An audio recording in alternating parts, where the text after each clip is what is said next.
Hi friends, ఎలా ఉన్నారు? బాగున్నారా? నేను ఈ మహేష్ని మళ్ళీ ఇంకో వీడియోతో వచ్చాను. ఒక గుడి, ఒక కాకతీయుల నాటి గుడితో వచ్చాను అనమాట. ఇది ఎక్కడ ఉందంటే హైదరాబాద్కి 40 కిలోమీటర్ల దూరంలో బొంతపల్లి అనే గ్రామంలో ఉంది. ఈ గుడి పేరు వచ్చి శ్రీ భద్రకాళి సమేత వీరభద్రస్వామి దేవస్థానం అన్నమాట.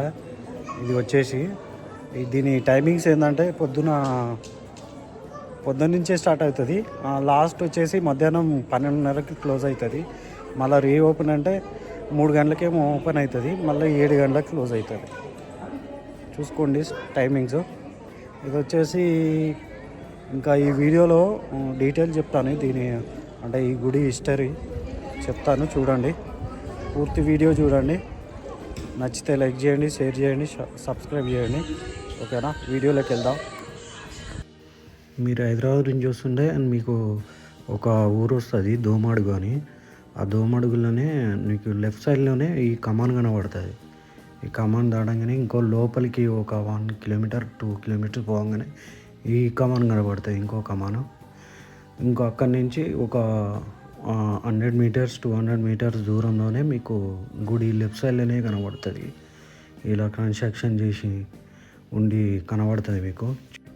ఈ కన్స్ట్రక్షన్ ఎందుకు చూపెడుతున్నా, ఈ బోర్డు ఎందుకు చూపెడుతున్నా అంటే ఇక్కడ అతిపెద్ద రాజగోపురం కడుతున్నారు.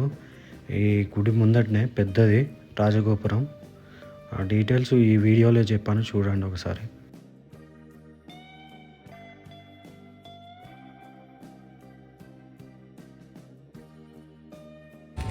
ఇక్కడ అతిపెద్ద రాజగోపురం కట్టబోతున్నారు.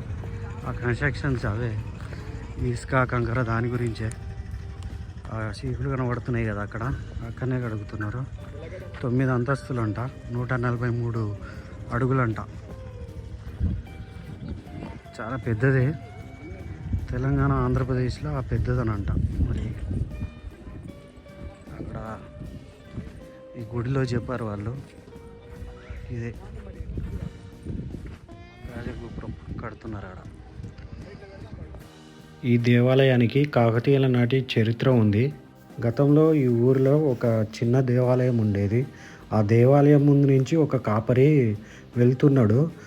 వెళ్తుంటే ఏదో గొంతు వినిపించిందనమాట, పిలిచినట్టు. ఎవరు పిలిచారని ఆ కాపరి వెనకకి తిరిగి చూశాడు. అప్పుడే వీరభద్రస్వామి ప్రత్యక్షమై వీరభద్రస్వామి ఆ కాపరికి ఏం చెప్పాడంటే, నాకు ఇక్కడ ఈ ప్లేస్లో ఉండాలని లేదు, వేరే ప్లేస్కి తీసుకెళ్ళు నన్ను అని చెప్పాడు ఆ కాపరికి. ఆ కాపరి ఏం చేశాడంటే తన భుజాల మీద ఆ వీరభద్రస్వామిని ఎత్తుకొని వెళ్తుంటే కొన్ని కిలోమీటర్ల దూరంలో వీరభద్రస్వామిని ఉంచాడు ఒక ప్లేస్లో. ఆ ఉన్న ప్లేసే ఈ దేవాలయంలో ప్రతిష్ఠించాడు ఆ కాపరి. వీరభద్రస్వామిని ప్రతిష్ఠించాక వీరభద్రస్వామి ఇలా చెప్పాడు ఆ కాపరికి, నువ్వు వెనకకి తిరిగి చూడకుండా అలానే వెళ్ళు, వెనకకి తిరిగి చూస్తే నువ్వు శిల్పంలా మారిపోతావని చెప్తాడు.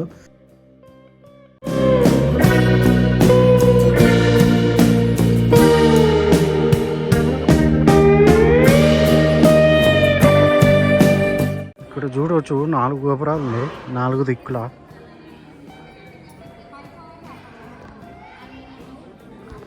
ఇంకో గోపురం అటున్నది, దేవిని బ్యాక్ సైడు అటున్నది. ఇంకోటేమో ఇటు సైడ్ ఉంది, ఇంకో గోపురం.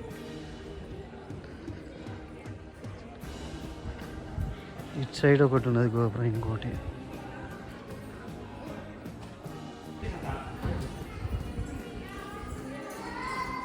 ఇక్కడ వేములవాడ లాగా కోడలు అక్కడ సమర్పిస్తారు కదా శివునికి, ఇక్కడ కూడా సమర్పిస్తారు అన్నమాట కోడెలను.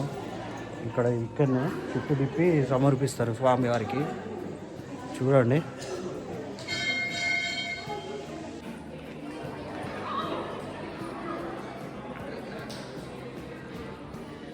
గుడి లోపలికి పోతున్నాం. గుడి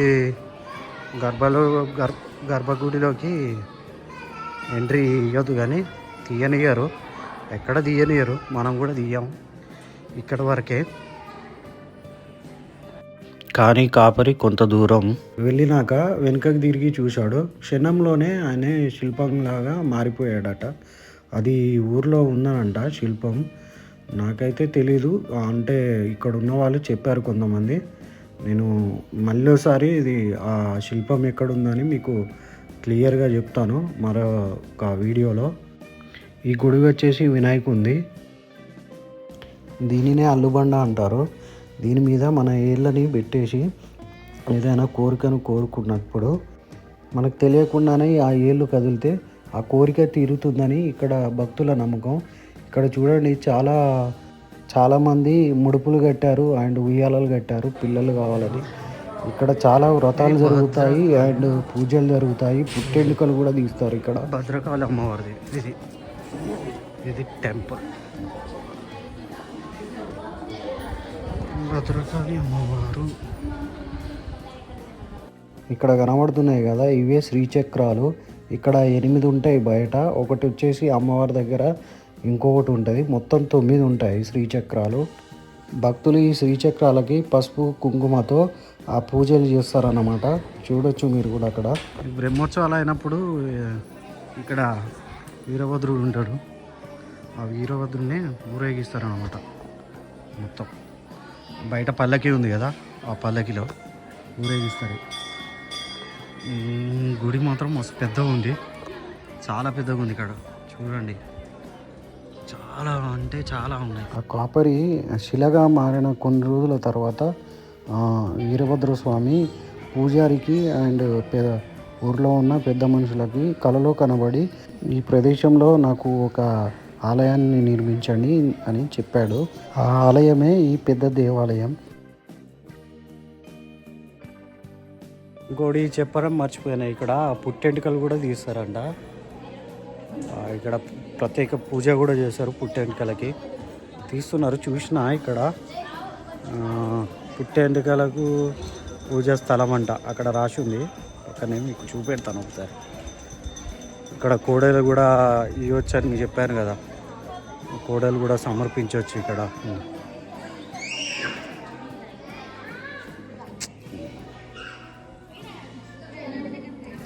టెంపుల్ మాత్రం మస్తు అనిపిస్తుంది నాకైతే, ఎందుకంటే విశాలంగా ఉంది టెంపుల్, చాలా బాగున్నది. వీరభద్రుడు కూడా బాగుండు. ఆ పక్కనే శివలింగం ఉంటుంది. పక్కనే ఆ వీరభద్రుని ముందటనే శివలింగం ఉంటుంది. చాలా బాగుంది.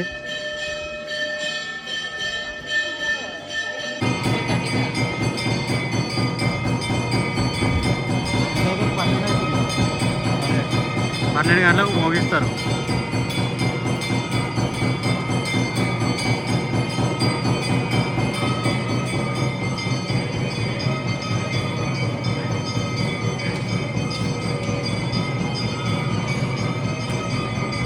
ఇక్కడ పూజా టికెట్ కౌంటర్ ఉన్నది, ప్రసాద కౌంటర్ ఉన్నది.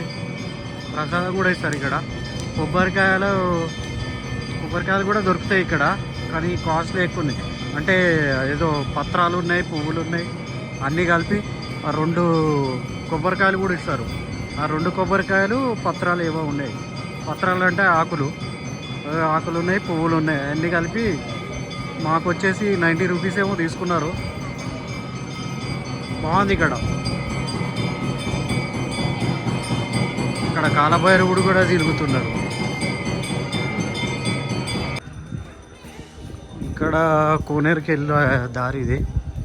కోనేరు ఉందంట, ఇటు చూద్దాం. కోనేరు కూడా కోనేరు ఉంది. కోనేరు ఇక్కడ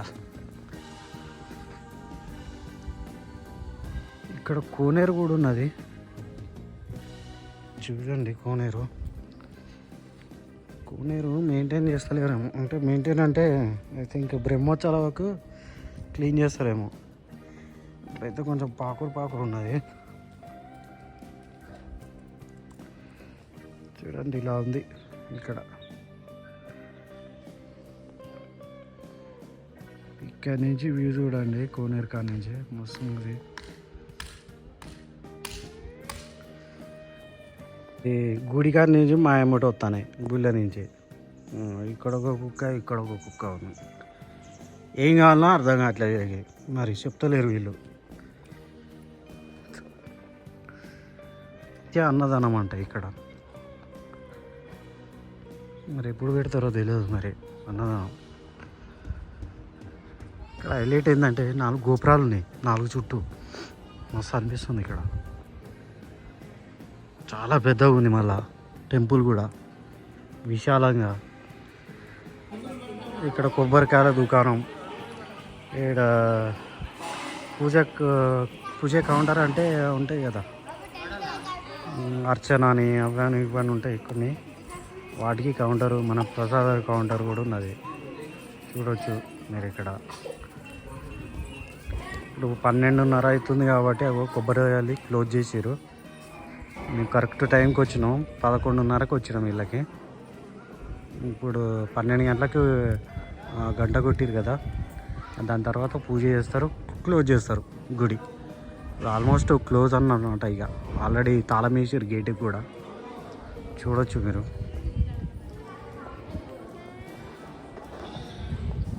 కూడా తాళం వేసారు, మొత్తం గేట్ వేసేసారు లోపలికి పోకుండా.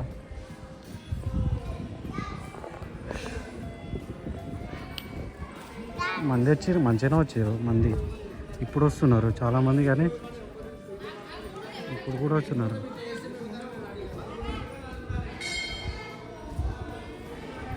చాలామంది వస్తున్నారు. ఇక్కడ సత్యనారాయణ స్వామి మండపం అని ఉంది. అది పూజలు చేస్తారనుకుంటా. సత్యనారాయణ వ్రతం ఉంటుంది కదా, ఆ పూజలు చేస్తారేమో. అన్నీ అవే ఉన్నాయి. కనబడుతుందా లోపల మీకు? అవే ఉన్నాయి సత్యనారాయణ స్వామికి పెట్టేటివి. దాంట్లో పూజ చేస్తారు కదా, అవే ఉన్నాయి ఇక్కడ. అంటే ఈ మొత్తం మండపం మొత్తం అదే అనుకుంటా. ఇంకా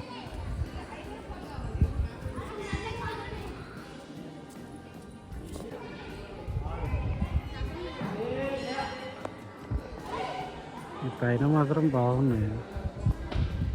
వినాయకుడు కనబడుతున్నాడు.